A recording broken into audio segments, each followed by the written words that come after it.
Hey YouTube, Joelboy here. So guys, we're finally at 10,000 subscribers. I just got a new digit added on to my subscriber count, and that's not going to happen again for an extremely long time. And I just want to say before this video, I'm so appreciative of all of you that come and comment on my videos and watch my videos, whether you like my opinions or you're just here to hate on me, whatever the reason for what brought you to my videos. I appreciate every single one of you guys.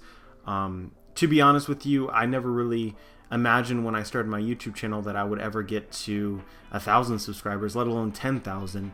And at the rate that we're going, it's going to be a lot more than 10,000. So this is just, honestly, it blows my mind.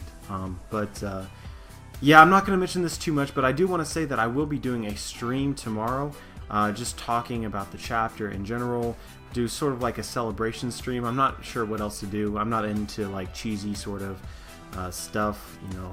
I'm not exactly sure what else I would do for my 10,000 subscriber sub special. So I decided a stream would be nice because a lot of you seem to enjoy my previous stream, and it's been a while since I did one because, to be honest with you, streams are not my forte. But with that being said, let's just get into the topic of this video.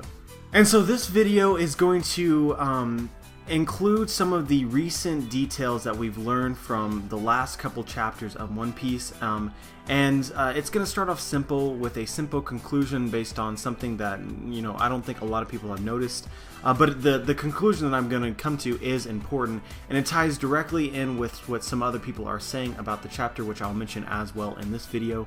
And then there's some other things as well that tie in with this as well, but I've decided to separate those out into separate videos. We just have a lot of time to cover between now and the next chapter, and I think each of these ideas individually deserve their own video, so that's just how I'm going to approach it.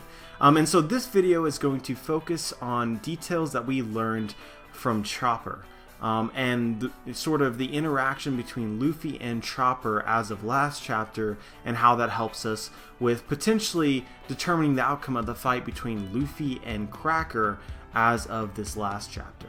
And so guys, back in chapter 836, which I talked about in my first reaction to the chapter and then didn't talk about at all past this point because I wasn't really sure what this meant, there was a clue panel, a panel that Oda introduces often to sort of introduce something that will be important later on. And so this relates to Chopper and Luffy, which is that Brule broke the mirror, and then Luffy was concerned, and then he went to go check on Chopper, and Chopper basically said it was okay that they weren't broken, just the mirror was broken. And so as Luffy goes in to check on Chopper, Chopper says this. He says, "Luffy, hold on a sec." And then Luffy goes, "Hmm?"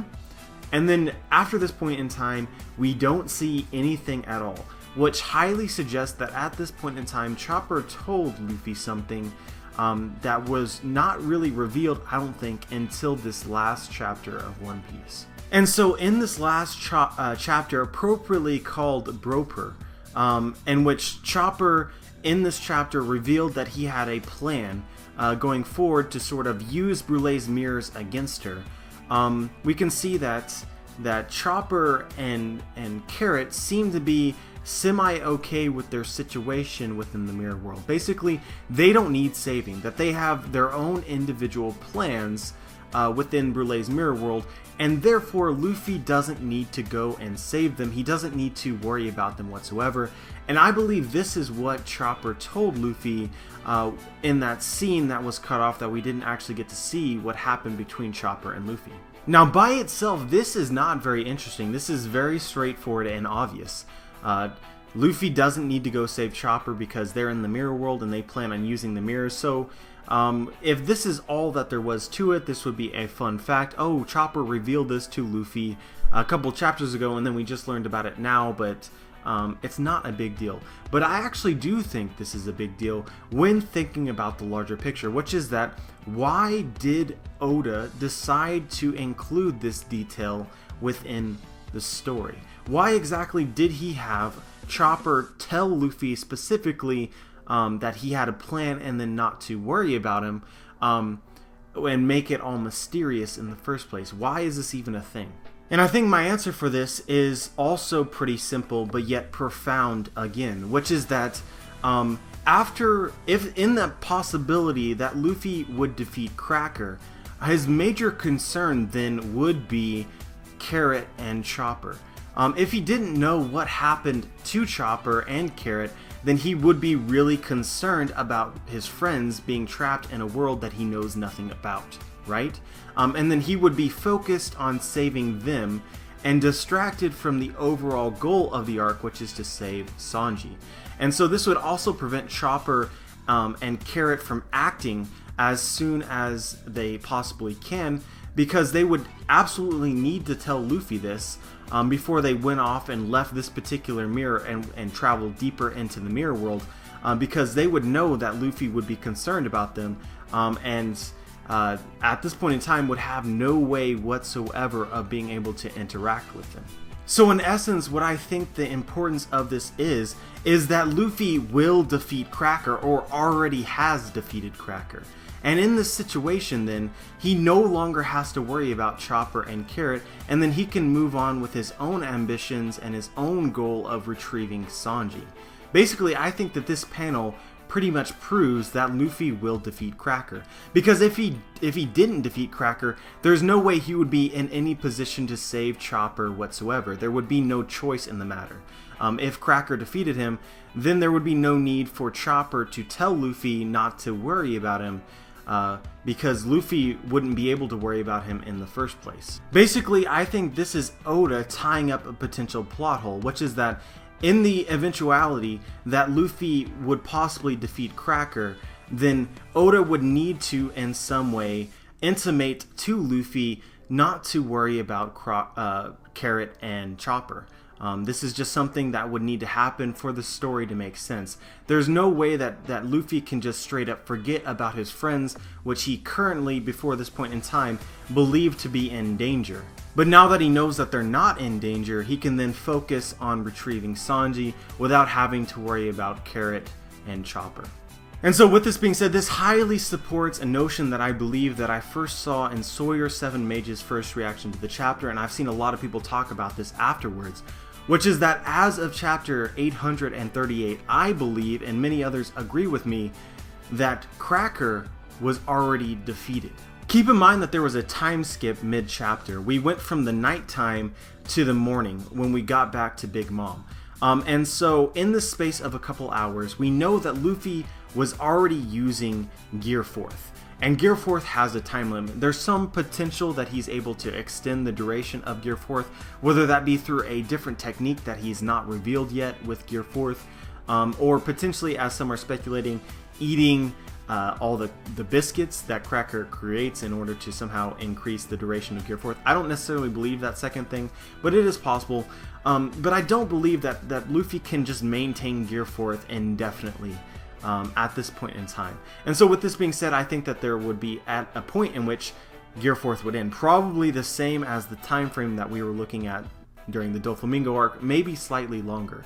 And so with this being the case, if a couple hours have passed between the fight versus Cracker and Luffy, and then the reveal of the morning after with Big Mom, then by the time that we get to the point in the story where Big Mom is talking to her hat, then the fight has already been decided between Luffy and Cracker.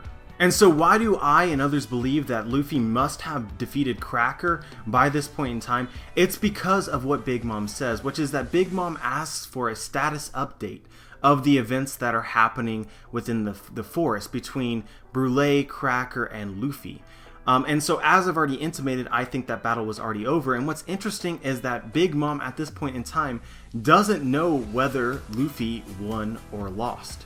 And so if a couple hours have passed and if Cracker was able to defeat Luffy, then we should expect that he would have already reported back to Big Mom about his win. But this wasn't the case, and I think that this highly insinuates, if not proves, that Cracker didn't win. And then if we combine this with the conclusion that I came to with the purpose of Chopper revealing that he had his own plans within the mirror world, and that I speculate and at this point believe that basically what he told Luffy was to not worry about him, that he was fine, then I definitely think at this point in time, guys, that despite the huge Cracker hype train that is going through the community right now, and I do believe Cracker is incredibly strong, I think pretty much for the most part proves for me that Cracker has already been defeated. But yeah, guys, I'm gonna go ahead and end this video here. The main purpose of this video is for me to explain why I think Cracker has already been defeated.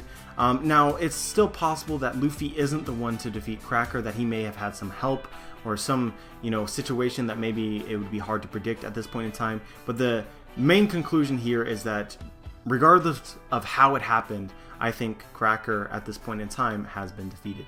But let me know what you think. Let me know if you have any information that adds to this or potentially contradicts this. But I will be talking about similar topics here in the future as to potentially how Luffy could have defeated Cracker.